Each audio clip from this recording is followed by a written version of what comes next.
Hello, ladies and gentlemen, and welcome to this emergency symposium that's looking at the impact of COVID-19 on the field service sector. My name is Kris Oldland. I'm the editor-in-chief from Field Service News. As you can see from my background, I'm working remotely, as are most of us at the moment. I've got a fantastic panel together today that will hopefully be able to offer some guidance and some insight into how the industry can come together in this time of crisis. I'm going to just very quickly give you a rough overview of how the session is going to work, and then we will kind of dive straight in. Apologies for running ever so slightly late. As many of you will have noticed, the uptake in registration was unprecedented for anything we've ever run before, so we've had to expand the size of the room. Also, just so you all know, there will be a recording of this going out to you as soon as we're completed and it's done its processing. So we're going to split the session into two different ways, two different segments here. First of all, I'm going to go around each of our panelists. I'll introduce them in a moment. I've invited each of these panelists personally because I've worked with them. I understand what they can bring to this conversation. So I've kind of been liaising with them in terms of areas of expertise that we can bring out in the first half of this discussion. We've got a mix of people that are industry practitioners leading field service organizations. We've got a mix of industry solution providers that are helping field service organizations to be able to utilize the technologies around us to kind of work through this period, as well as some of the leading influencers, analysts and consultants in the space as well.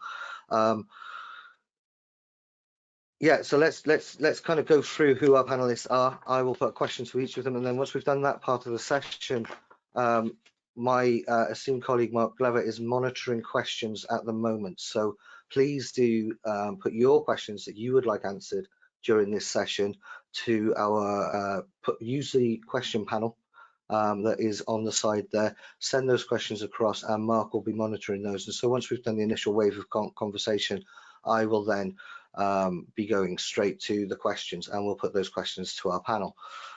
Just to introduce the panel, in no particular order, each and every one of them has given their time today, completely free of charge. So huge thanks to everyone on the panel for making this happen in such short notice as well. We have got today Stacey Epstein, who's the Chief Marketing and Customer Experience Officer for ServiceMax. We have got Ali Pinder, who is the Program Director and Service Innovation and Connected Products for IDC. Jan van Van is the founder of More Momentum. We've got Harold Wasserman from SI2 Partners. He's a co-managing director there and has been doing some very exciting work around helping companies deal with the COVID-19. Harold stepped into the conversation just at the last minute, as has Martin Gilday, who's representing Noventum. Martin has a wealth of experience from the practitioner side. I've known Martin for a long time as well, so looking forward to his input. We've got Bill Pollock, who is the president for Strategies for Growth, one of the industry's most well-known and well-respected figures. Rich Agostinelli, who is the CEO of Buybox, and Rich will be helping us understand some of the logistics challenges at this time. We've got Rajat Kakar, who's on the IBM Executive Board for EMEA Service, and Rajat will be giving us his insight into how they're approaching these challenges. Jed Cranny, he's head of direct service for Konica Minolta, and again giving us his direct insight, as well as Marnie Martin, who is the president of service, president for service for IFS, as well as the CEO for Astea, and Gary York, who is the CEO of Help Lightning. And Help Lightning have been at the forefront of remote assistance for a long time as well. So some invaluable insights that we've got to come to the group. Because there's such a large panel, I will be going to each member individually, and then we'll be sharing screens, having a quick conversation, and then we'll move on. And then when we get to the questions from you guys, the audience, then that's when we'll also kind of just open up the questions. If you have a question for a specific panelist, please do just write their name in capital letters at the beginning of your question as well, and we'll get through as much as we can in the time that we have. I'd like to begin. I'm going to bring Harold in first, please. Harold, I'm just going to bring your camera in and unmute you because there's so many of us. We have to have a bit of a tight leash on these things today. Harold, first of all, thanks again for joining, especially because you've joined at very late notice. Can you good friend of both of us, Nick Frank, suggested that we get you on board this conversation because you've actually been working directly with companies on this COVID-19 challenge. Can you start by giving us some insight from that side of things, please? Yeah, of course. Yeah. So, well, hello to everybody. When I started to work in this, the original target was to transform the company into a proactive service company. But then COVID-19 came in, and now each day we have to manage all the impacts coming through COVID-19. That means how we get to customers, how we can entrance to the factory. We get closed, and we have to manage the capacity of the technicians. So sometimes it's a question, some technicians can only work a half day. What do we do with the rest of days? But everybody want to get paid and the salary. Yeah. So it's a really an intensive challenge to manage all this. And now we also thought about some, let's say, in all things which comes in with a problem, you have also opportunities. And we thought about that in some industries they close, for instance, automobile industry, and all around they have shut down the factories, so there is no work for us anymore. But there are other industries, they are still under heavy work because all what's about food industry, beverage, hospitals, and so on. And on all this industry we have our products in. So our challenge and opportunity is now to get in contact with these customers and to see to get their things running. And of course, so we have to compensate the workload now with other industries. So we have started to get proactive into these industries to analyze who is under a certain pressure and who needs a certain service. And this also led us to think about how we can use new digital technologies. For instance, remote services, and we see a good opportunity as well to offer these services to customers. So the problem is to get in contact with other people. You have to avoid it in a way because to avoid the infection. Yeah, so we think that with new technologies we have opportunities to deliver excellent services to customers without necessarily get in contact with the customers. That's a strategy which now we see a good chance, and there's a high sensitive. So remote service, augmented reality could also be topics we are just discussing now, how we can apply this more intensively as we did in the past. So one thing is, on one hand, we have to manage to firework each day the problems which come up impact by COVID-19.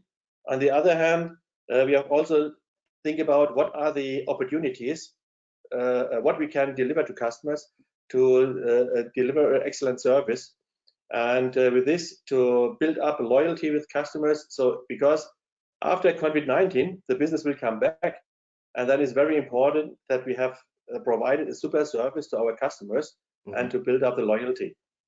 So this is the picture around where we're working in. So on one hand is the firework, manage the daily challenges on how to manage capacity, how to get to customers, and do all these things. Especially now in Germany, we also in some federal states we have now a restriction to go out. So as it's in Italy, so all things which are challenges. But on the other hand, we also have to think about what are opportunities, and here we also work on this very heavily. So just to give you what is it about, Yeah, no, I appreciate that, Harold, and I think that's a good overview of where we're at in terms of we do have to find these workarounds now, but it doesn't necessarily mean that we're going to have a challenge. We can't find solutions in the face of adversity that can put us in a stronger point. Jed, I'd like to bring you in at this point, because obviously we had a quick chat about this recently, in terms of how you're dealing with it. Yeah, what are your thoughts there, Jed, in terms of how have Connacht and Minolta adapted in this period? I think the simple answer is daily. Everything is changing on a daily basis. Government advice changes, engineers ring in. So we went from 5% of our engineers of non-available for isolation or illness to 11% in 2 days. Gosh, and then it flattened. Obviously, one of the problems I've got is my engineers go to many different sites. So customer security has been a big concern to think about, the safety of their sites. And this has led us now to start thinking, we've got some great tools that we've never really pushed to our customers. It's been the savvy IT areas have been working with us and using the offline tools and the offline support tools. And really, we should just set the machines up now, because we're breaking the security of the offices that we go to, because this doesn't show the illness until 14 days. So we could break their security. So one of the things that we will be doing, and we are doing on every call we're going to at the moment, is we're enabling the machine. So even if it's behind a brick wall, so we're not beyond the firewalls, the ports aren't open, the machines are ready. So if their IT open it, we can come back in. So for the future, it's going to be a demand that all our machines are going to be set like that. They've got the ability. We've got to really rethink. One of the things we've been doing for a lot of years is shift left. So we've been trying to reduce the amount of site visits, mainly, around security and such like, but also now it's health security. So day to day, we have a meeting 9 o'clock with the leadership team, and we listen to the latest changes and advice from the government. We give daily updates to our staff. For everybody in the call, let me explain one thing. You're going to upset somebody with today's latest news. We try to be really honest with our staff and explain to them that, it's not just going to be a crisis in time, it's going to be a crisis in finances. But we're going to, we're focusing on keeping the business alive for the future. But I have to say one thing. We've started having virtual coffee breaks with our engineers. We were having individual meetings, but the virtual coffee breaks have been amazing. I was in last night in our London office. Fantastic attitude. If I'm allowed to say it, the old Dunkirk spirit, the old Blitz spirit, the British stiff up the lip is coming in, and the feedback is absolutely excellent. And as much as we're trying to shut people down and not get them to go out, they're willing to support hospitals, because we've got a lot of hospitals. But our big change is going to be Monday, because a lot of our business is education. They're not actually shutting; they're open. Not as many of the schools, and there's not as much of the capacity. So it's going to be interesting to see how we capacity plan for that. But I will also say, Chris, one of the other issues, just lastly, is a lot of our automated tools don't work anymore because they're working on algorithms that don't work at this moment in time. So it's interesting. We're almost, I wouldn't say we're back to pen and paper, but we're almost back to the old having to use your noddle and work what to do. Sorry, noddle means your head.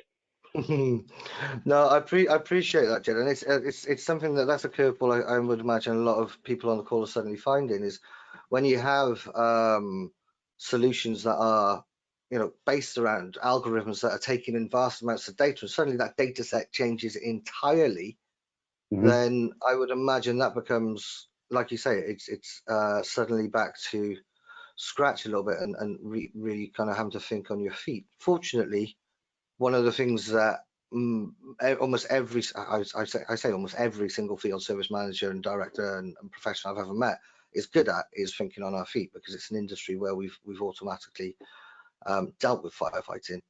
So we're quite prime to it. At this point, I'll bring in Rajat as well. Rajat, I'm just going to try and share your screen as well. Obviously, slightly different size organization for you guys, but something echoed. I mean, Jed's got a big service team across multiple regions, across multiple geographies. Rajat, with IBM, it's a huge organization. We're talking a behemoth. How do you manage the day-to-day now? Because there are going to be companies that are absolutely reliant on you guys still getting that mission critical support to them. And also, any echoes from what our first two panelists, Harold and Jed, have said there? I think the message is the same. You know, at the end of the day, the Yeah. way I call it is everybody's cooking with water, right? So I think the situation is similar. I mean, we are also working on, for example, on simple things like organizing disinfectants for the field engineers, organizing face masks, you know, and so on and so forth. So in quintessence, I believe. I actually agree with Harold, because, you know, as soon as this crisis is over, whether it's taking a few days or whether it's taking a few months or so, I think the business will be there, because the way you can assume is that, you know, there's organizations which are ready to make the changes, make the upgrades, make the business happen. Unfortunately, that has to be postponed due to the COVID-19 situation. One of the things that I believe, and this is something you and I talked about, Kris, was that as soon as this, let's say, the COVID-19 situation is passed, the cost pressures will become higher, in my opinion, simply because there's currently less cash in the market, because, you know, the less people are spending, the less cash is being generated. The less cash is being generated, the less companies have the cash to spend, right? So I believe the tasks will be there. They will need to be performed, but the cost pressures will be higher. So I think this is something that we all now need to start already planning for, to say, okay, we have the current mode of operation. We are using the service lingo, you know, and how are we going to manage the FMO, the future mode of operation? In the current mode, I think my colleagues have it spot on. The situation is dire. The situation is tough.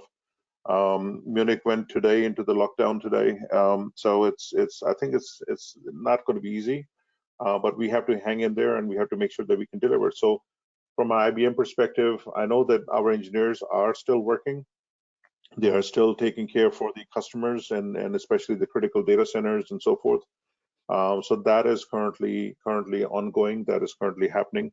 The company leadership is regularly in touch with the organization. You know, there's massive amounts of inputs that are coming in, and discussing about you know, what exactly is the current situation. So I'm really proud of how the communication is happening internally in the company, as well as, you know, giving reassurances to our customers. So every salesperson, as an example, you know, you have messages that are coming through that you're allowed to then discuss with the customers to say, this is where we stand, this is what we are doing to cope with it and stuff. But again, we need to start looking also beyond it to say, okay, once this is done, what are the next steps? And that's currently what is the focus as well.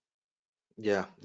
I think the one point to circle in on from what you said there, that seems to be echoed across other conversations I've had, and also indeed what Jed was kind of referring to as well, is communication is absolutely critical. I mean, I'm a big believer in communication anyway, to the point where, you know, it's the old adage, you say something 3 times and you to get that message across. But especially when it comes to motivating our field engineers, you know, it's interesting. You know, Jed refers to the kind of the spirit of the blitz. It is that coming together. It is that kind of in the trenches mentality. But of course, you know, with the engineers, they're remote by definition. They are further isolated than the regular staff in the office. And also, I guess, and just one quick question to you on this, Rajat, and then we'll kind of start looking at some of the solutions. Obviously, in an industry where, you know, everybody's sent home, you know, to protect them, yeah, we are still expecting our engineers to kind of go out. And do we have to reinforce the value that they have to the company, so they don't feel like, well, how come we're not getting looked after? Essentially, for one, a very ineloquent way of saying it, but I think you understand the point. Yeah, no, I think, let's say nobody's forcing anybody to work. Let me, make sure that that is, it's not being discussed or done in a situation where somebody's uncomfortable and then, you're kind of like, being not understandable to that. But you also have to keep in mind that there's a lot of, let's say, governance, which is now coming from the government, from the lawmakers and so forth, which is actually physically defining the code of conduct, right? And so organizations and companies, what we are being forced to do is effectively play within those rules and guidelines, but at the same time ensure that the things are not completely going south, right? And I'm talking about the customers' infrastructures and so forth. So here you need to make sure that that is balanced, right? What is required or so. I mean, the same argumentation we can also discuss about the doctors, or we can also discuss about people who are keeping the supply chain going, to provide the supermarkets and so forth. So I think there is nothing which is being forced with, but I think what's really important to understand is that it's the difficult times such as where we are today that defines the character of the companies, that defines the character of the people, right? And this is now what we are seeing is coming through, and really I'm proud of how things are progressing. And like I said, you got to stay optimistic. You got to keep pushing for the future, and making sure that there is something beautiful and brighter up ahead, and that's what's going to happen. Sure. No, I appreciate that, Rajat. It's always good to see the light at the end of the tunnel. Let's stay on a conversation around communication, but let's turn the conversation a little bit to some of these some of the solutions that are available, some of the technologies that are available. Stacey, if I can bring you in first and foremost, because obviously, communication is fundamental to this point, and Zinc is your baby that became part of the ServiceMax family, and it fosters that real-time engineer-to-engineer communication, which I think is one of the key things that's going to get us through this, is keeping the engineers talking to each other. Can you just talk to us a little bit about the technology, the solution, and the importance of that real-time communication at the moment? Yeah, sure, absolutely. It's been a really interesting change of pace in these last few weeks as it relates to communication. And there were so many times over the last 3 years with running Zinc where we talked to field service leaders and they'd say, God, it looks really cool. It sounds really interesting. It's just not a mission critical priority for our organization. We got to worry. We got to think about parts planning, and we got to worry about a better scheduling algorithm. And it is really interesting to see how quickly people have changed to communication is now of utmost concern. It is mission critical. We don't have people coming into offices. We have people working at home, or we have people running on swing shifts where we're trying not to mix crews, and yet they need a way to communicate about what has just happened. It's just really the landscape for communication. Although I think we all intrinsically know how important communication is, it has now become something that we absolutely have to have. I think what also is interesting, and I've always felt this way, is that people like us that sit behind a computer and sit at a desk, we have a lot of ways to communicate. We already know how to use Zoom and go to webinar, and we have email. We sit in front of email all day. We have our Slack or our Microsoft Teams. But a lot of field service technicians, they don't sit in front of a desk all day. They are inherently mobile, and so those tools aren't really built for them. And it's not just messaging. It's not just, oh, I want to make sure I stay connected to my peer technician, or I can quickly do a call with my manager or a messaging string with my manager. It's about getting to real-time knowledge that's important. And whether that's a top-down broadcast communication, which, as a leader in my organization, we have a call every single morning with our executive team, and we're making decisions daily about what are our policies, what do we need to tell our team, and we send broadcasts, and they get them immediately, and they're consumed in an easy way to get them. It's not just an email that might go unread. So it's top-down communication of policies, changes. We're all changing our policies day to day. It is the peer-to-peer groups, it's the staying connected, but it's also hotlines, which is another feature of Zinc that has been built specifically for field service teams, which is, I have a question right now. I don't know who has the answer. I don't want to ask it in a big group. It's just noisy. Maybe the expert isn't there. I need a hotline. I need to get a way to send a question specifically to a group of experts that's not going to be noisy for everybody else's, but is going to get me to that real-time knowledge and help me solve the problem faster. I mean, many of our customers are in the med device space. They are working on mission critical stuff right now. I mean, when we hear our president speaking and he's bringing up 3 of our customers in one conversation, you know, the Medtronics, the Thermo Fishers, the Biorads, the Biotechs, they're working on test equipment, on beefing up labs. Like, this is mission critical stuff, and we got to keep those field service technicians with access to the knowledge and information they need. We're actually offering Zinc free right now, just to help make sure that this communication is happening. So it's a big focus for us.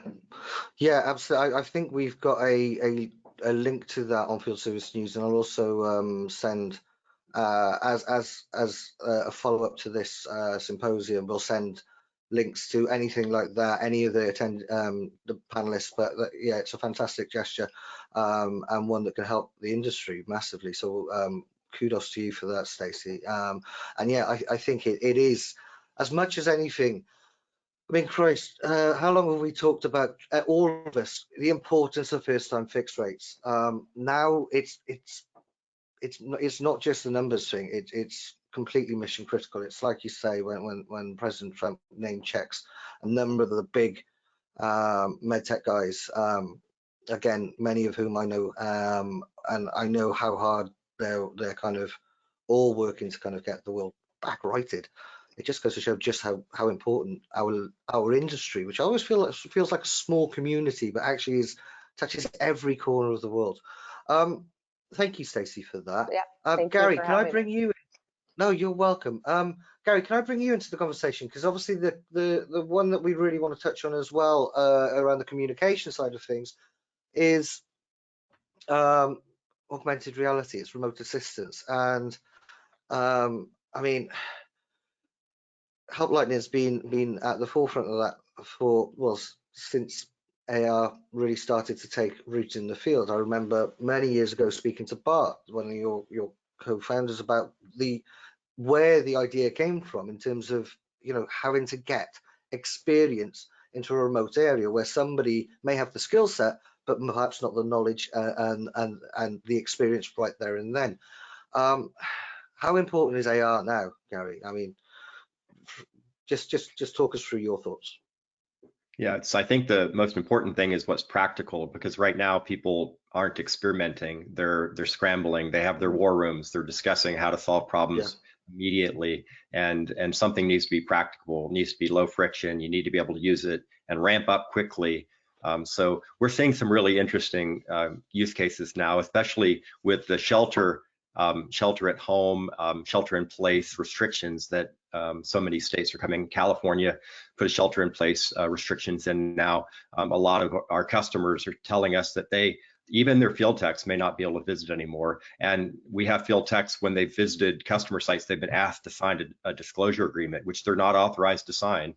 So they're not able to service equipment in some of those cases. So in those cases, can you use the smart hands that are already on site to do tasks that previously may have been done by your field techs, but now can be done by your field techs remotely? So we're seeing a lot more of that happening. I think as the crisis emerges, we're seeing people who are scrambling. This now has executive level visibility, so people are looking for solutions, and you know, we feel a responsibility to allow remote expertise to help with this situation. Allow the experts to be there virtually when you can't be there physically. Yeah, and just a couple of quick practical questions on this, because I have a terrible habit, having kind of been immersed in the kind of future tech for a long time, and I've been banging the drum about AR and its potential role in field service for forever, it feels like. So I have a habit of kind of an assumption of knowledge. For those that maybe just kind of first starting to open up to the conversation now, in general terms, with regards to AR, and if you can speak, obviously speak regards to Help Lightning, but in broad terms of how the technology works as well, is there any additional kit that these guys need? Do they need to go out and spend vast amounts on expensive goggles, or does it also, another quick one on that is, what about if they're going to remote areas where there's no bandwidth, there's no mobile? Can you just talk to us about the kind of the base technology needs? Yeah, thank you, Kris. Those are great questions. So obviously, in a time of crisis, you need to be able to use technologies that are already in the field. So, with Help Lightning, we're using the mobile devices that people already have in their pockets. So, 3 billion users have Android and iOS mobile phones, and this technology can run on all of those. You don't need special glasses or goggles. You don't need to make a capital investment. And you can ramp up, in our case, and for most of our competitors, it's a software as a service solution. You can ramp it up quickly. We can have customers using the technology in under 24 hours from contracting. Okay, cool. So it really allows you to ramp up quickly. Just to describe briefly this market of remote expertise, the idea is that a remote expert can be, as we call, virtually present. So the expert can actually reach in with their hands and their tools and show somebody how to solve a problem. So if I was helping you when I was physically present, which is the gold standard, then I could show you exactly what to do. I'd reach in with my hands and gesture and show you how to solve the problem.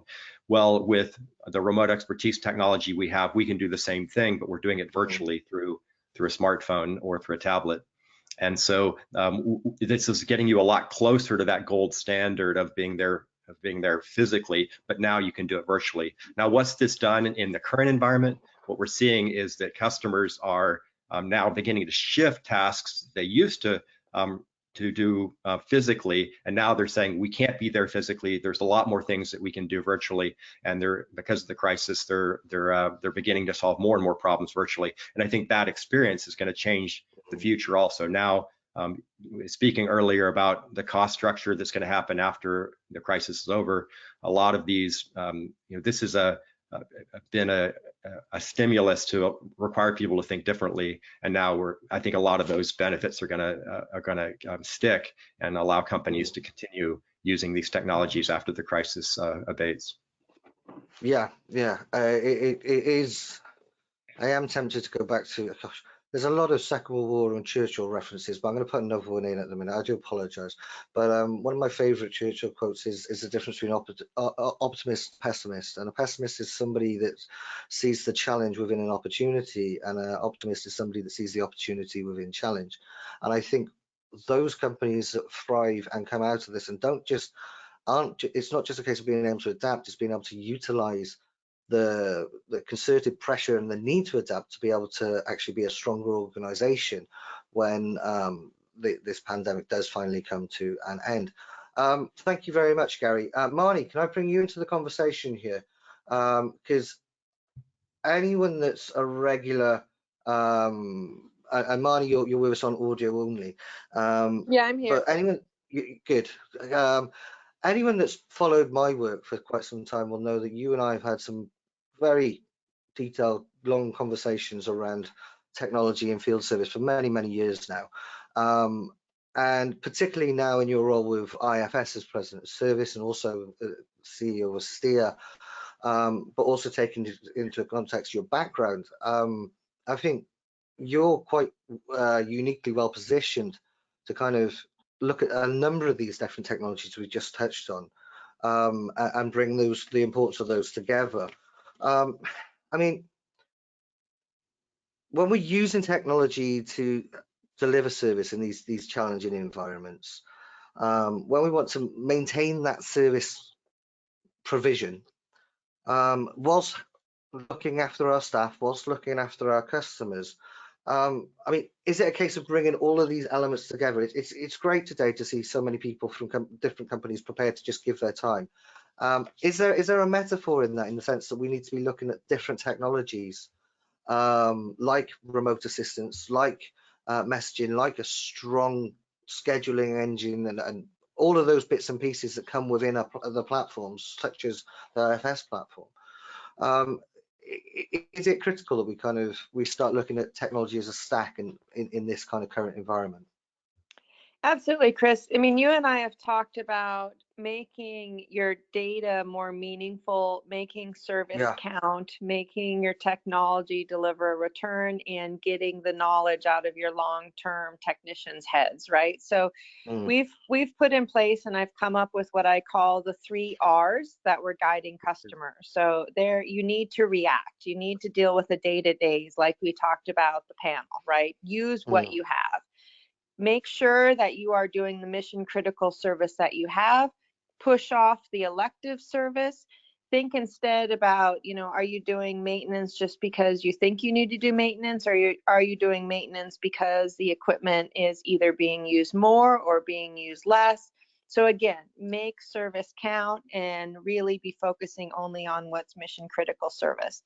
We also need to be rethinking, right? Whether it's how you look, either utilizing AI technology or remote assistance or communication if you already have it, or if you don't have it, how do you relook at your workflows, how you're making your technology work for you? Is there technology that you can't put to work because maybe you don't have a common platform? Maybe you don't know how to execute with the technology that you already have, or you have gaps like we've had other panelists talk about. And then I think it really is important that we start thinking about how we recover, because as you focus now on keeping health and safety paramount with our employees, our customers, et cetera, and also the end customers, we're rethinking our business. When we recover, we need to be positioned to catch up on the service visits that we haven't been able to. We're going to have a lot of assets, if they've been, say, turned off in factories or what have you, that they're going to go through a restart, like what happens when you have factory shutdowns.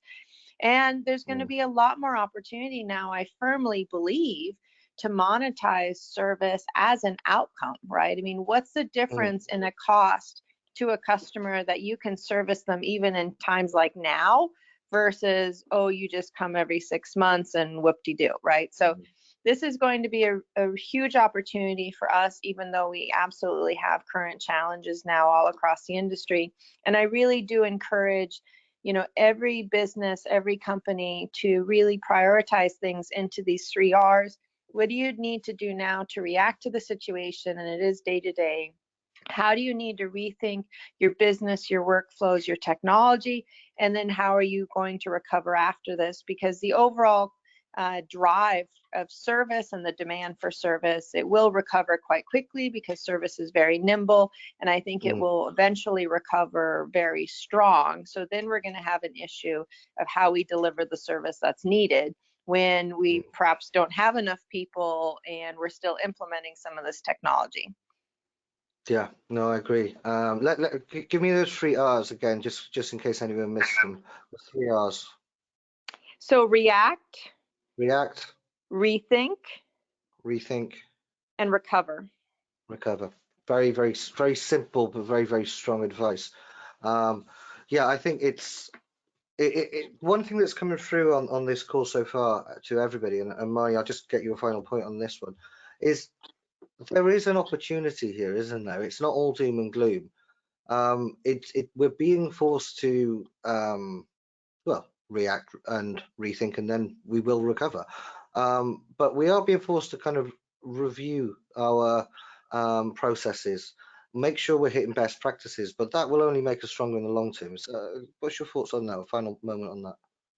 Oh, absolutely. Again, we need to be cognizant how serious things are, right? And that needs to be why we're reacting day to day to make the best decisions we can. But I also feel, and again, others have spoken to this, is we've been delaying things that we know are needed, right? We keep saying, okay, we're doing this proof of concept, or we know we eventually need to do this, etc. Well, now, as they say, the chickens come to roost, that some of these things that we wished we had, we don't have ready to deploy. And that's across many aspects of our society, not just how we're looking at service. So, I also think that field service is becoming a broader category. It's called, service in general. And we need to be thinking about how we make service count, how we best utilize the resources that are in the field. And we've learned the importance of this now, even more so, and be looking more holistically at driving the change that we've been talking about as being needed, but we haven't invested as much of our, say, time and also our money in the right ways. Yeah, no, I think there's a lot of learnings that will be taken out of this. I do think there is an opportunity for us to grow stronger as an industry and as a sector. We've touched a lot on the engineers. I'd like to bring Rich in now, because it's been my view for a long time that the area of our sector of field service management delivery that gets overlooked is the logistics and the parts management. And no matter what we do to make sure that we're getting the right engineer, right place, right time, we're hitting that mantra, without the right parts, it all becomes a bit of a moot exercise. Rich, are you with me? Are you there? Yes, I am. Can you hear me? Yeah, I can. I can't see you, Rich. If you can just see if you can switch, because I know we had your screen earlier. No problem at all. Apologies. There we go. Thank you. Yeah, we should be loading up. There we are. Perfect. So, like I say, it's a bit of a lopsided one, the way we generally react to the industry, in the sense of parts management, logistics, and especially the last mile, which is something we've talked about quite a bit, has been kind of lacking. Although I do think that's growing, that's changing. But in this kind of period where, like I say, it's the first time fix, which has always been the holy grail for field service organizations, goes from being a nice boost to our numbers and basically a profit, it's making sure we operate at maximum efficiency. Now it's becoming critical, because we may have less staff, we may have less access, we can't be doing multiple visits, especially when it comes to inventory, not having the right inventory parts available. Can you just give me some guidance from your side, as CEO of Buybox, finger right on the pulse when it comes to helping field service organizations with making sure they get that piece of the puzzle right? Can you just give us some broad stroke guidance for companies and those on the call? Sure. So for those who don't know, as you mentioned, we do in-night delivery of critical spare parts in the UK through a network of lockers, and also our company-owned distribution centers. And so, because we are operating a warehouse distribution center and drivers, we can't physically stay home, right? So we have to continue to operate. We do supply what in the UK are known as the government classifies as essential customers, and so by extension we are essential as well, which means we can continue to move about, and that is good.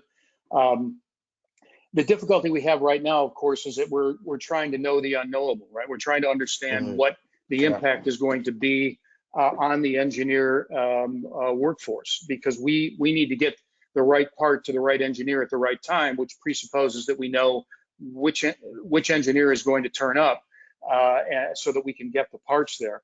And so, just to put a little bit of a different spin on the communication side, it's really critical that we stay in close contact with our customer base, because we have to be able to somehow forecast. Even though certain of our customers are essential, quote unquote essential, healthcare, telco, utilities, we really don't know how many of those engineers are going to be able to turn up. As was mentioned earlier, they might be self-isolating because someone in their family has the illness, and so for no reason of their own, they can't turn up, or because they're afraid they're not going to turn up, or because frankly consumers don't want to let them in their homes because they don't know what they're bringing in. So we don't really know any of that, and the only way to try to do it is to stay as close as we can to our customers, which we're doing on a daily basis, to try to make sure that our network can meet those needs. Now, we're not really seeing a lot of impact on our inbound freight yet. Thankfully, freight is moving. There's some delays because some airports are closing early, et cetera. We've been able to manage that so far to date, but we're really focusing on the hygiene side in our business, because we don't want to, we want to make sure that the employees that we have do continue to come to work. We of course can't control the self-isolation from their families, but anything that may be going on with their families, but we can try to make things better at work. And so we're doing everything we can to promote good hygiene practices, social distancing in the office. We have sort of half our office staff coming in and half not, and then the ones that are in, we're spreading out so that they can practice social distancing. We're sort of in a continual recruiting mode at the moment, but of course you have to be careful when you recruit. You have to screen, because now you have to know where those people have been and that kind of thing. So but we are targeting, if I can use the term, the non-essential sector in the recruiting, because if people are being laid off elsewhere, hopefully we can bring them in. One other thing on the communication side, we, like many companies, are having daily communications with our employee base. I heard the governor of New York yesterday say something that I thought was pretty spot on. You know, that we're not really just fighting the virus, we're fighting the fear, and it's critically important that we reduce that, because the amount of misinformation is rampant. In terms of other advice, you know, I would say make sure you look at your IT infrastructure. A lot of people have sent employees home and then found that their VPN can't handle the traffic. So it's important to look at that. You know, we're watching our numbers daily to try to spot trends. You know, distribution is a volume game. We need to try to continue to operate all routes, but if we operate them at 20 or 30% capacity, it becomes a difficult financial scenario for us. And so, you know, we're watching that as well. I would also say, you know, as one of the 3 R's here, you know, be ready for the return to normalcy. But the other thing that I'm seeing on the horizon here is that a lot of companies, ourselves included, you know, placed some pretty big orders on the Chinese supply chain a few weeks ago to make sure that we would be top of the list when they get back to work. Well, guess what? They're back to work, and we're not. And so I think that in a month or two, there's going to be a huge amount of freight moving into this country and no place to put it. And so the warehousing side of the business, because it's not going out to the end customers as fast as it has been. So we're looking at warehousing capacity as well. So, you know, we're trying to dynamically adjust our routes. We're looking at failover for our distribution centers. If in the unlikely event we have to shut down one distribution center, can we move things to other distribution centers? The other last interesting thing I would say that we've had to deal with here, in addition to delivering new spare parts, we collect returns. Well, now, because the science says that the virus can live, you know, 24 to 72 hours on metal and cardboard and plastic surfaces, we're investigating ways to quarantine those parts before we move them back into the network, so that we're not inadvertently spreading the virus that way. So, you know, the word unprecedented has been overused here, but the fact of the matter is that basically every problem that we could conceivably encounter is all hitting us at the same time. And so we're modeling various scenarios, trying to game plan for each. You know, the what if, what is the doomsday scenario, what is the best case scenario, and how do we ramp down and then be able to ramp up if indeed this is a V curve as opposed to a U curve. So I guess that's what I would offer on an advice basis and what we're seeing from a physical distribution perspective. No, I appreciate that, Rich. And it's again, it's good to see that, you know, critical kind of infrastructure and the organizations that are putting that together, like yourselves, are covering all the bases. I mean, I think the other thing that came to my mind the other day, which kind of falls within this part of the conversation, maybe slightly out of your remit, but I was thinking now is the time for field service organizations to make sure they know what their missing inventory is. It always amazes me what inventory gets lost in van stock, etc., and stuff like that. Now is the time to make sure you know what's in your engineers' vans. Now is the time to know if you've got any garage stock. These are the times that you're crying out for that visibility into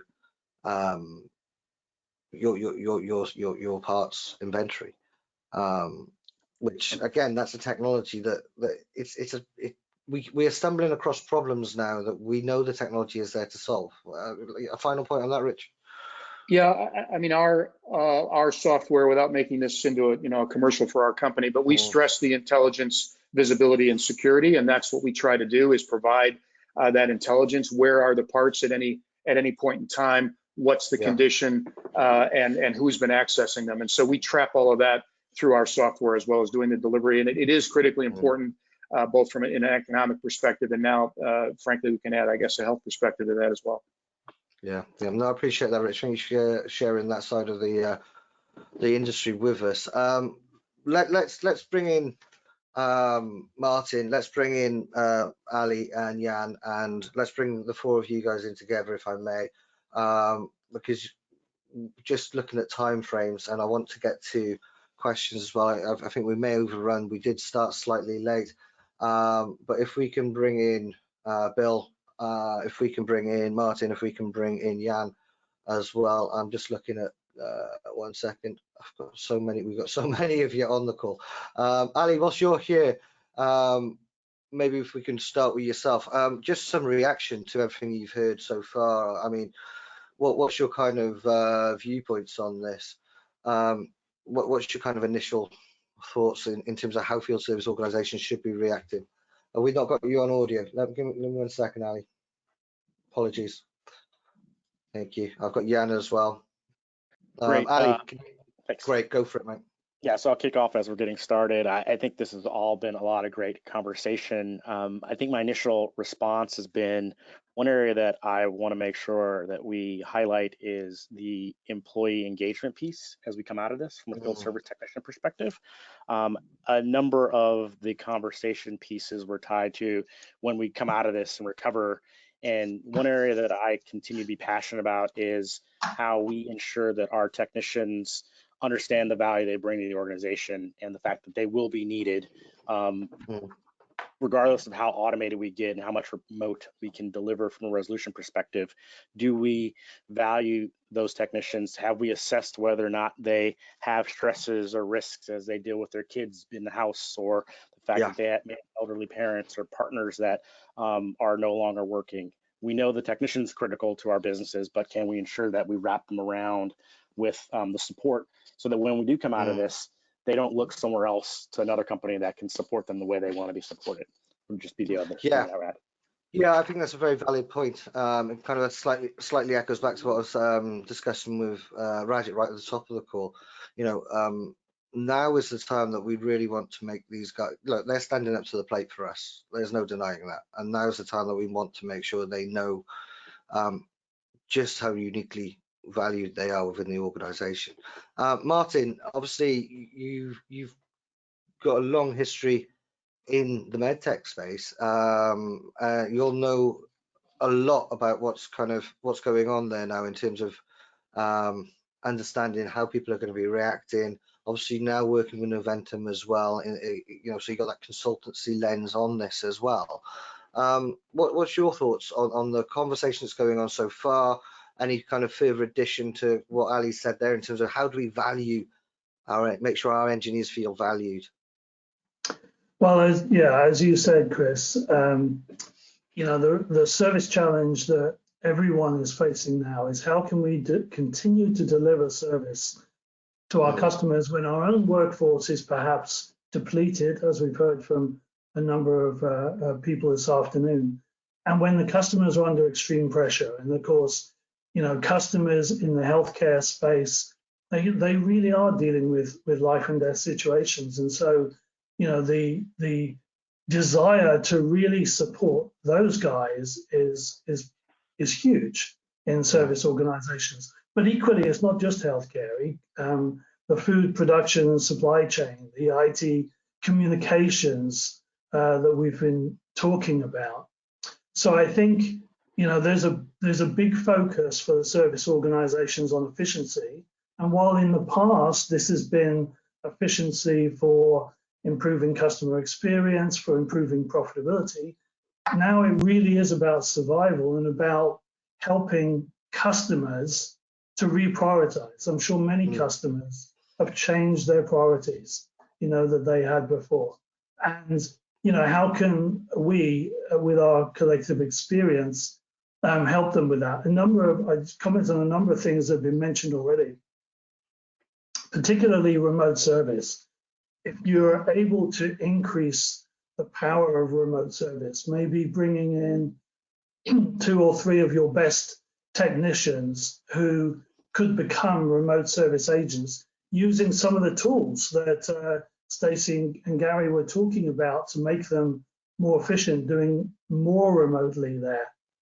Could we swap out some of the equipment? How is it that, we do remote service, we do depot service, maybe we can expand both of those. And on the spare parts front, we've talked a lot about 3D printing. Is this the time where 3D printing comes to the fore and actually starts, producing really critical parts that may be in short supply?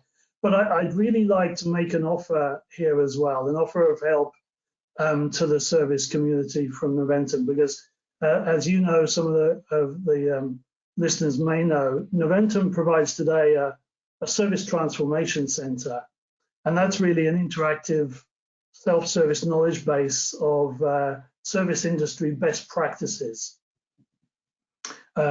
including tools and service business models. It's intended to help organizations through navigate themselves through service transformation, and it consists of a number of focus areas, one of which is assessment. And one of the things that we'd like to do is to provide an assessment service completely free of charge. This is focused entirely on what we've been talking about today. What are the immediate steps that can be taken to react to this? How can I make my maybe depleted workforce more effective, more efficient in the way that we operate today? And as I said, the entry point is an assessment. Normally, you would assess your service organization against industry best practices. Well, what we're going to do is set up a specific assessment center associated with the challenges we find ourselves in right now. Anybody can access that, put their own circumstance into the assessment tool to identify the specific challenges they have, and they'll get a report back based on many of the things that we've come up with that we think can help them to operate efficiently and to really support their customers in these very challenging times. That will be available next week. We've got a team of consultants like myself who are coming together to help put that together. So available at the Noventum website. Yeah, and we'll make sure as well to include. We've got a dedicated COVID-19 channel on Field Service News now, which is listing all of the various tools. It's great to see the industry coming together. We'll make sure that's added on there as well. We'll also put contact details so people can reach out to yourself, Martin, to follow up on that. Equally, the zinc offer is there. There's a couple of other different pieces. Bill, me and you were talking the other day about 3D printing. Martin's just mentioned it. I think this is again, is there a frustration that we should be prepared for this? We've all been talking about the use of remote assistance, 3D printing, IoT, and remote data collection for so long. Should we have been prepared for this more than we are? Oh, hang on, Bill, I haven't got your voice. Let us see if we can just pop Bill. You've muted yourself. Can you try and unmute yourself there, Bill? No, we're still struggling with Bill. Let me try that. Just 1 second. Whilst I've just sent you a message through the system, Bill. See if that logs in. Whilst we're waiting for Bill to see if he can dig that one out. I'll just go to Jan for a moment. Jan, you're listed as Mark, which is confusing me, knowing you both very, very well. Yeah, but definitely. Jan, one of the skills that I've seen you pull together many, many times in many, many industries and conferences when you're chairing is to be able to bring everything together in a neat summary. Maybe we can do that just ahead of seeing if we can get Bill back on the line. What's your thoughts here so far? And then we'll kind of start digging into some of these questions as well. Yeah, so also listening to you here, but also the many conversations I've had with various service leaders across the world in our community is actually we're going through several phases now with this whole coronavirus outbreak. At first, it's all about rapid response, damage control, making the best out of it. And the interesting thing is here that actually everybody is in the same boat. Our clients are having issues. We are having issues as a manufacturer. Our suppliers and vendors and partners are having challenges and issues. And actually, I see, learning from what everybody says, is we're doing a good job in making the best of it and joining forces, adjusting. All our needs and challenges and priorities are changing. So that's one part. But I also see that we're now start thinking about what's next. And I think one of the dangers here is that we're going to jump into conclusions about it's all about remote or efficiency, etc. I think there's a broader picture. We have to review indeed, looking ahead, okay, what are our vulnerabilities, looking at what happened right now. There we do see that our business continuity plans and disaster recovery plans, they are not designed for what's going on now. They're not designed for pretty much a complete lockdown or travel bans, etc. at this kind of global scale. They're not designed for this longevity. Normally they're about for 1 or 2 weeks, not for 1 or 2 months or maybe more. And we still have to see how long this is going to take. But then the other thing is we do run the risk, and I'm not saying it's going to happen, but we do run the risk that this is a trigger of an economic crisis, which can take 2 years or so. We don't know. And what we also often see is that these kind of crises, economic crisis or other kind of crisis, that they tend to trigger in a kind of acceleration of a disruption which is already kind of latent, available. And that is what's going on in the manufacturing industries as well with the whole digital transformation. That will have massive shifts in the whole value chain, the roles of system integrators and manufacturers, and that potentially can be accelerated. So as soon as we have recovered from the immediate crisis of the coronavirus, we have to review at the bigger picture and then see how we have to redesign our continuity plan, how we have to redesign our operating model and our value propositions. So that is, let's say, a bit of a caution. Let's not jump into conclusions too quickly, what needs to change and what is going to change in the demand from our clients, etc. We have to review, we have to research, we have to stay up to date in what's going to happen next. And this is one of the concerns I hear quite a lot in our community. Yeah, I think it's quite sage advice there, Jan, in the sense that, you know, we may get through this quite quicker than we anticipate and stronger than we anticipate, but the world that will be left afterwards may well have changed quite significantly, and there will be a reevaluation period. Bill, let me just come to you, back to yourself. I think we should be able to get you back on the line. Slight technical issue, but Bill, can you hear me? I can hear you now. Hey, there we go. The dulcet tones of Mr. Pollock at long last. Look, we are, because we're kind of overrunning already, and I want to get through the questions. So, Bill, I'm gonna put you on the spot and say, look, come on, what's the answer? No, I'm joking. Bill, I mean, what's the big takeaway that you've had from listening into this conversation today so far? And then we'll kind of start addressing some of the questions from the audience, because we've got a number that are coming through. Well, the biggest takeaway that I've seen so far is that everybody is serious about this now, not just the panel, not just the attendees of this webcast. I haven't seen a situation like this since the aftermath of 9/11. Even the economic tanking of 10 years ago didn't lead to this much of a cataclysmic, what do we do now kind of situation.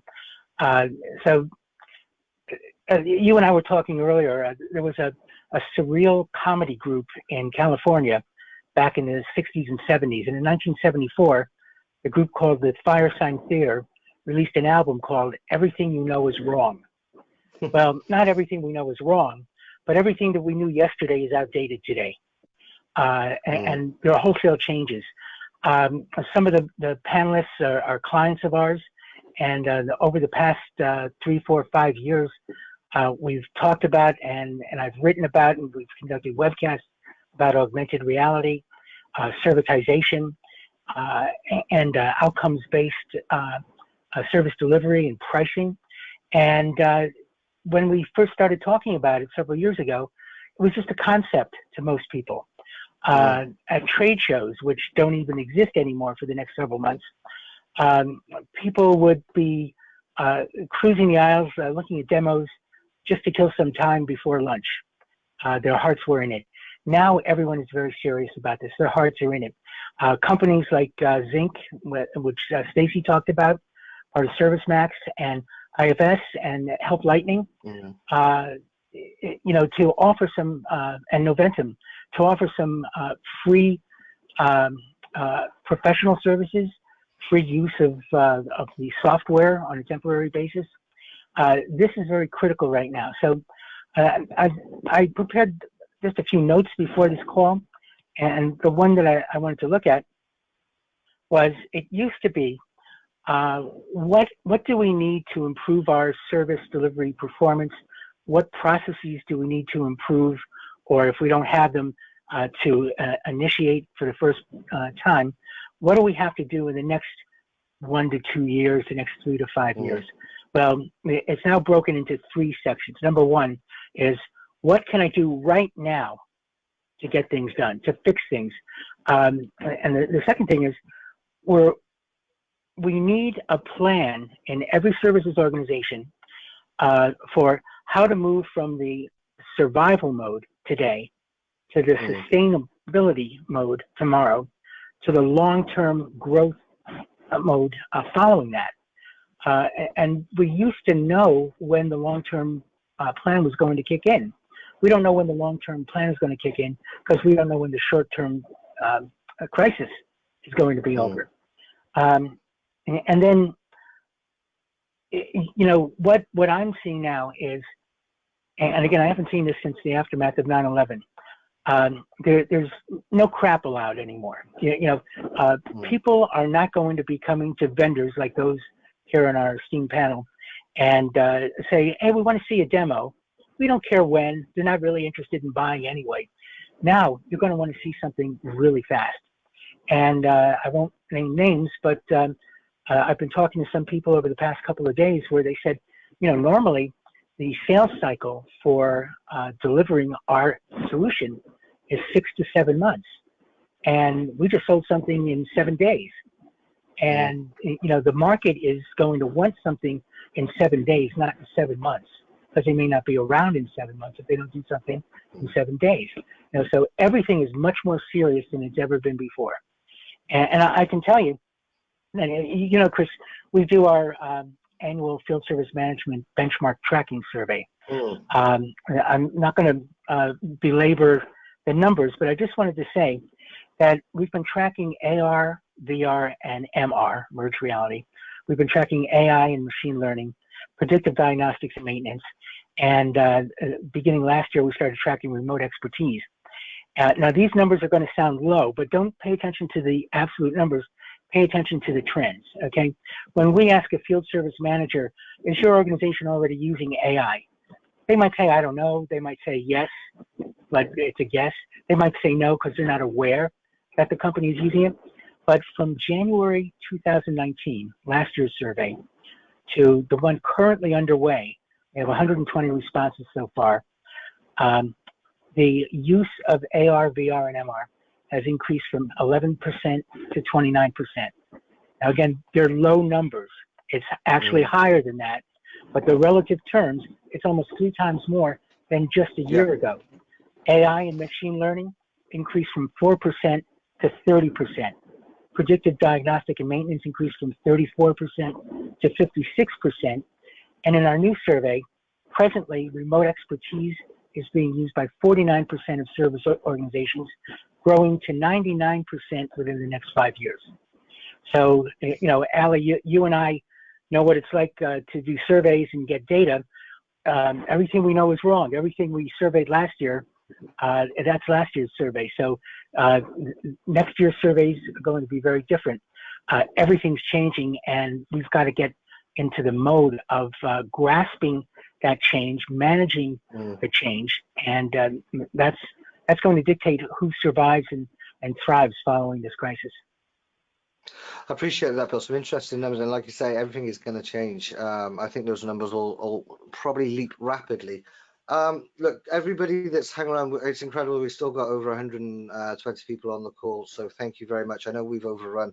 I do just want to go through some quick audience questions. If everyone on the panel is still available to stay, that is fantastic. If obviously you've all given your time and out of your busy schedules, which are hectic at the moment, I imagine we'll be another 15 minutes. If you do need to leave on the panel, look, that's fine. We'll get contact details around to everybody on the call. But let's just run through some of these quick questions we've got in. The first question, I'd like to bring Rajat back if you're still on the call, Rajat. I would love to get your thoughts on this first, and then I'd like to put it to Harold as well. What is the criterion? What is criterion being considered before a decision is made to end all field service activities, either nationally or within a specific geography? And that question comes from Dave Appert, who's the VP of Customer Service for Clayton Homes. Obviously, that's something that a lot of companies are going to be considering at the moment. Rajat, let's get your opinion on that. I'm also going to bring Jed back on, and Harold as well, because I think all have direct kind of input for that one. But Rajat, your thoughts first. No, it's thank you so much, Chris. I don't believe that that's actually really going to happen, because you have certain infrastructures, whether it's perhaps for governments and so forth. You know, as you know, IBM is taking care for several government accounts and also heavily involved in other, let's say, governmental entities and so forth. So just to shut everything down in the country, I think that's simply not possible. So I don't believe that will happen. There will be, for example, a certain level of prioritizations that will need to be done, especially now and also short term after this crisis is finished. And here I would really like to reiterate what Bill just said. It was for me, it's really, I think, quite good. And just to kind of, again, taking a positive spin on the stuff, I really like sales cycles will go down to 7 days rather than 7 months, right? Keeping all of that in mind, you know, please understand that this is a short-term thing. Unless, of course, we personally don't take care or not acting responsibly, then it will draw out. Just please focus on staying safe, taking care of the things. It will not drop down to zero, at least not from our side. And please stay optimistic, because the sales cycles will shrink. Okay. Thanks, Bill, for that comment, by the way. Yeah. Jed, are you on? Are you still there? I can Yes. see you there, but I can't hear you. Yeah. Could you share hear me your now? screen with us again, Jed? Yeah, I can hear you, but if you can share your screen, grand. If not, we'll just hear your dulcet tones. There he is. What's your thoughts? Do you echo Rajat's sentiment there that we won't get to the point that we'll be closing down all field service activities? Is it industry dependent to a degree? What's your thoughts, Jed? I think the only thing that will stop us is government. Just while we've been in this call, he's shut the pubs and the restaurants as of tonight. So the lockdown in the UK is starting. But looking at the list this morning, we are a technology company, we are an infrastructure technology company, and we have field service engineers, so we should be able to let them go. And as long as my engineers feel safe, and I feel that they're going to be safe, then we'll go. The great thing about, well, it's not great, sorry, I've probably used the wrong word there, but the way that the governments across the world have been managing this is to get the fact that we have so many people ill, and then we have people coming into recovery. So in 14 days' time, I'll have people coming into recovery. So my first people start coming into recovery. So they then become back available to the field, and there'll be people going into illness. And it's managing that side of things. And it's the communication, it's the management, and it's the management of fear. Fear will be the thing that shuts us down. Fear only grows because of misinformation. So the communication has got to be stronger. But we will be doing. We'll be making sure, from our point of view, that we keep our people informed. We listen to their concerns, and I'm expecting us to be able to see this through. Excellent. All right, I appreciate that, Jed. Harold, are you still there? Can we bring your thoughts onto that? Because obviously somebody that's working with this challenge as well. Yeah. Okay. Nobody knows how long it will last at the end of the day, but we hope that within 2 months, mostly it will be gone. And we plan to establish, to manage the capacity and, of course, the workload to establish a flexible working table with the technician, so we can because we assume that in April our service business will drop down by about 50% and maybe in May by 60% due to the closing of the factories and all these things. And so we will have a flexible working table, because at the end, if it comes back in June and July, the workload, then we need the time load, because there will be no resource in the market which we can hire. Everybody needs resources, technicians. So we have to allocate now the reduction of the workload to use it later than when the business coming back. So that's our way we do it. So and we don't have any effect on the salaries with this strategy. So the people get their standard salary continuing, and yeah, we think that we can manage this crisis. But as I said, nobody knows at the end how long it really will last. And one thing will be sure, according to the virus scientists, that in autumn time, the COVID-19 will come back. So we have to learn from this now. Yeah, and that we have to do a plan for the future, how we manage it in a better way.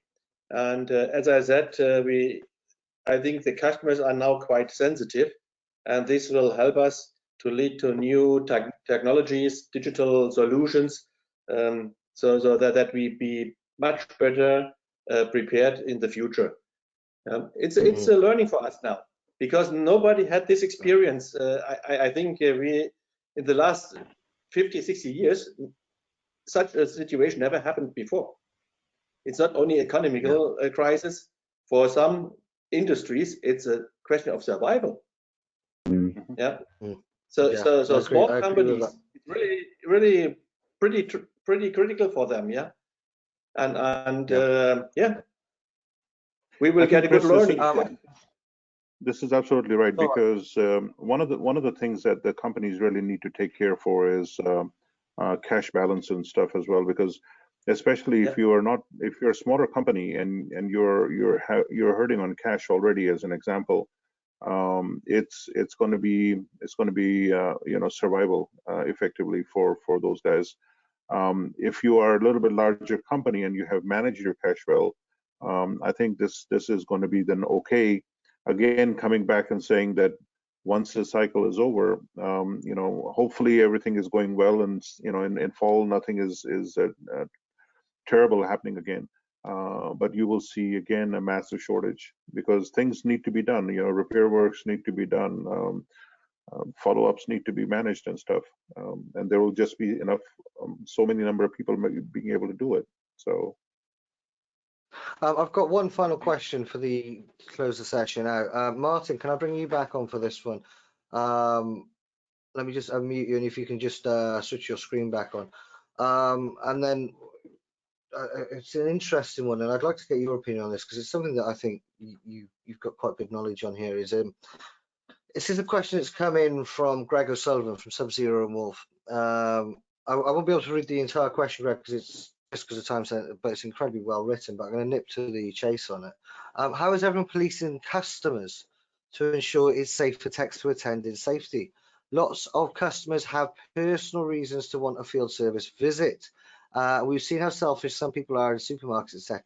We've seen evidence of customers bending the truth as to if they are ill or self-isolating, just so that they can we do not cancel their service call. A fantastic question, one that I hadn't really thought about. But yeah, is there some way we can monitor the environment that we're sending our texts into when it comes to trusting customers not to bend the truth? I'd love to get your thoughts on that one. Well, I guess that is a pretty challenging situation, and I'm sure every customer sees themselves, as probably we do ourselves, as the most important person at that point of time.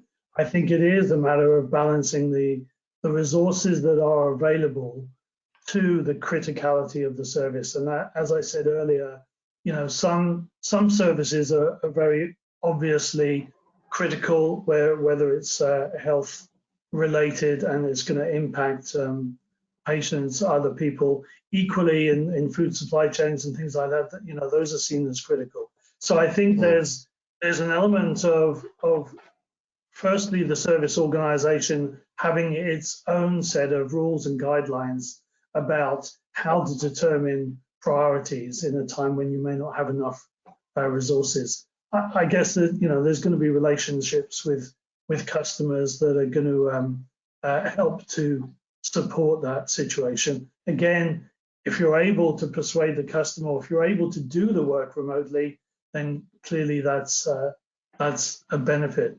But I think in all other areas, how can you reduce your own work and your customers' work by doing everything by video call? We've turned all of our workshops into remote and virtual sessions.